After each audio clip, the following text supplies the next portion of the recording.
لم أخنه بالغيب وأن الله لا يهدي كيد الخائنين وما أبرئ نفسي إن النفس لأمارة بالسوء إلا ما رحم ربي إن ربي غفور رحیم۔ کہا بادشاہ نے لاؤ اس کو میرے پاس۔ پس جب آیا پیغام لے کر تو کہا لوٹو اپنے آقا کے پاس، پوچھو کیا حال ہے ان عورتوں کا جنہوں نے اپنے ہاتھوں کو کاٹ لیا، بے شک میرا رب ان کے مکر و فریب کو جاننے والا ہے۔ تو پوچھا بادشاہ نے ان سے کیا حالت ہے تمہاری جب تم نے پھسلانا چاہا یوسف کو اس کے جان سے؟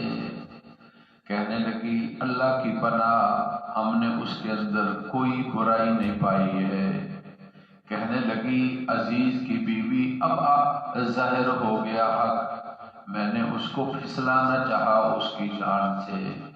بے شک وہ سچوں میں سے، یہ اس وجہ سے کہ جان لیں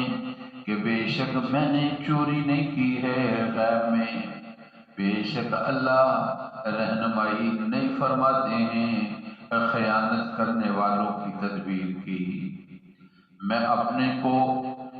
بری نہیں کرتا اپنے کو، بے شک نفس ہمارا برائی کا حکم دینے والا ہے، مگر یہ کہ رحم کرے یہ میرا رب، بے شک میرا رب مغفرت فرمانے والا ہے، رحم فرمانے والا ہے۔ جب جیل کے ساتھی نے آپ سے تعبیر پوچھی اور آپ نے اس کو تعبیر بتا دی، وہ بادشاہ کے پاس تعبیر لے کر آیا اور تعبیر بھی تھی اور تدبیر بھی تھی، تو بادشاہ نے فوراً اس کی تعبیر کو پسند کیا کہ بالکل درست ہے، اور تدبیر بھی اس کے بارے میں حکم دے دیا۔ پھر اس کے بعد کہا کہ ایسا قیمتی انسان، اس کو لانا چاہیے اور اس کو بلانا چاہیے اور اس سے اپنے مملکت کے فائدے لینے چاہیے۔ بہت سارے لوگ ایسے ہیں جو اس طرح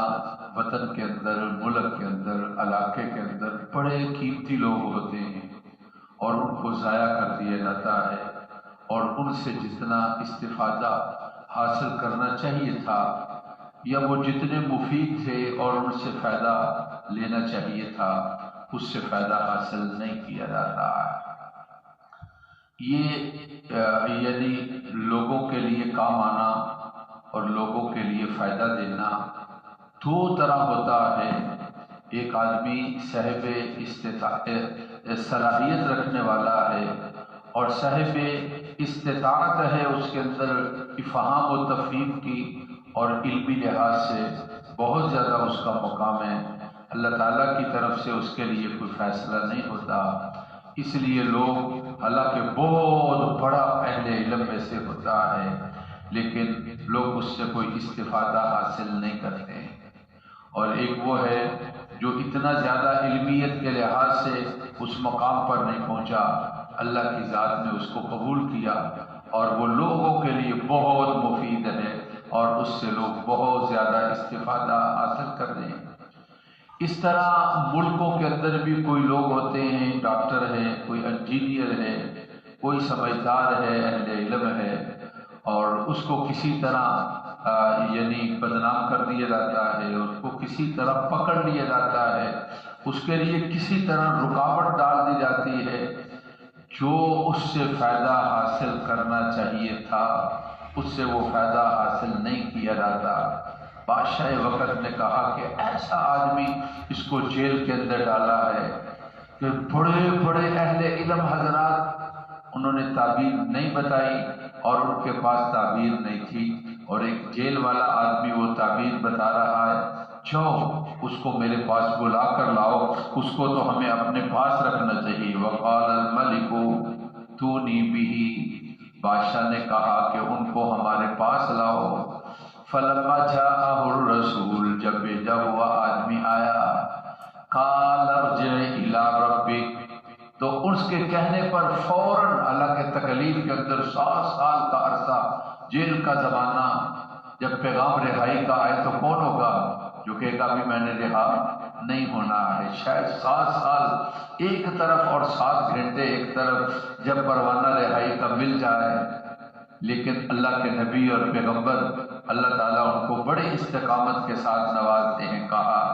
ارجع الی ربک، اپنے آقا کے پاس جاؤ، فاسألہ ما بال النسوۃ اللاتی قطعن ایدیہن، اس سے پوچھو کہ کیا حالت ہے ان عورتوں کی جنہوں نے اپنے ہاتھوں کو کاٹ لیا تھا۔ ان ربی بکیدہن علیم، بے شک میرا رب ان کے مکر و فریب کو خوب جاننے والا ہے۔ چنانچہ آپ نے فوراً رہائی کو قبول نہیں کیا جب تک کہ اس مسئلے کو حل نہ کر دیا جائے، اور یہ مسئلہ جو ہے الزام اور بہتان جو ہے اس کے بارے میں صفائی نہ ہو جائے۔ اس وقت تک آپ نے جیل سے نکلنے سے اور رہائی حاصل کرنے سے آپ نے انکار کر دیا۔ جو منصب والے لوگ ہوتے ہیں ان کو اپنے معاملات کو اس طرح نہیں رکھنا چاہیے کہ اس کے اندر کوئی وہم ہو اور اس کے اندر کوئی ایسا شبہ ہو اور لوگ جو ہے اس شبہ کے اندر مبتلا ہو جائیں۔ صاحب اقتدار لوگ ہوں یا ائمہ اور خطبہ لوگ ہوں، ان کو اپنے دامن کو اس طرح رکھنا چاہیے کہ لوگ کسی الزام کے اندر اور لوگ کسی بہتان کے اندر اور لوگ کسی ایسی چیز کے اندر جس میں کوئی ایسا شیبہ ہو اور ان کے منصب کے خلاف ہو اور لوگوں کا ذہن اس طرف چلا جائے۔ چنانچہ رسول پاک صلی اللہ علیہ وسلم کا ایک واقعہ مدینہ پاک میں، آپ مسجد کے اندر تشریف فرما تھے، آپ اعتکاف والی حالت میں تھے، ازواج مطہرات میں سے ایک اہلیہ محترمہ آپ کے پاس ملاقات کے لیے آئی، اور جو گھریلو مسئلہ ہوگا ملاقات کرنے کے بعد آپ ان کو مسجد کے کنارے تک چھوڑنے کے لیے تشریف لائے، تو باہر گلی سے باہر لوگ کوئی گزر رہے تھے، تو آپ نے وہ چلی گئی تو آپ نے ان کو بلایا اور کہا کہ یہ عورت میری فلاں بیوی ہے جو میرے پاس کسی مشورے کے لیے آئی تھی، اور وہ کہنے لگے اے اللہ کی پناہ، اے اللہ کے نبی صلی اللہ علیہ وسلم، آپ کو کیا ضرورت ہمیں بتانے کی، ہمیں اس کے بعد کہا شیطان انسان کے خون کے ساتھ ملا ہے، وہ کہیں تمہارے ذہنوں کے اندر یہ بات ڈالے کہ کون غیر عورت تھی اس وقت مسجد کے اندر رسول اللہ صلی اللہ علیہ وسلم کے پاس، جب اللہ کا نبی اور پیغمبر ہے تو اس طرح توہم سے اپنے آپ کو بچاتا ہے، تو پھر اس کے بعد آنے والے ان کا کیا ہے کہ لوگ جو ہیں کسی وہم کے اندر مبتلا ہو جائیں۔ مثال کے طور پر خطیب امام صاحب ایک بہترین جگہ سنتوں کی بلا کیا ہے، گھر ہے، اور نماز پڑھ کر وہ گھر چلے جاتے ہیں، کوئی جی مفتی صاحب سنتا ہی نہیں پڑھتے، تو اپنے آپ کو حالانکہ بہتر جگہ سنتوں کے لیے گھر ہے اور لوگوں کو اس طرح خیالات کے اندر ڈالنے کے لیے اور لوگ کسی وہم کے اندر اور کسی ایسی چیز کے اندر مبتلا ہو جائیں، جو لوگ ائمہ اور خطبہ ہیں ان کو اپنے دامن سے بچا کر رکھنا چاہیے اور ان کو اپنا دامن محفوظ رکھنا چاہیے۔ یہ جو آج کل سلسلہ چلتا ہے وہ ان کی پرسنل زندگی ہے، جو آدمی امام اور خطیب ہوتا ہے یا کسی منصب والا ہوتا ہے اس کی پرسنل زندگی کو یہ نہیں کہا جائے گا اس کی جو زندگی ہے یہ اس کی پرسنل زندگی ہے، جی اس پر بات نہ کریں، تو جو چاہے وہ اپنی پرسنل زندگی کے اندر کرتا رہے، نہیں، یہ بات ایسی نہیں ہے، اس کو اپنا دامن محفوظ رکھنا چاہیے، کہیں کوئی آدمی اس وہم کے اندر اور کسی ایسی چیز کے اندر مبتلا ہو جائے اور سمجھے کہ یہ کام جو ہے اس طریقے کے ساتھ ہو گیا، تو آپ نے کہا اس طرح اس مسئلے کو پہلے صاف کیا جائے گا۔ چنانچہ بادشاہ نے ان عورتوں کو بلا لیا، پوچھا قال ما خطبکن اذ راوتن یوسف عن نفسی، بتاؤ کیا تمہاری حالت ہے جب تم نے یوسف کو پھسلانا چاہا، تو کہنے لگی حاشا للہ ما علمنا علیہ من سوء، اللہ کی پناہ ہے ہم نے ان کے اندر کوئی عیب نہیں دیکھا ہے اور کوئی گناہ والی بات غلط بات نہیں دیکھی ہے، ہم نہیں جانتے ہیں۔ قالت امرأۃ العزیز الآن حصحص الحق، عزیز مصر کی بیوی کہنے لگی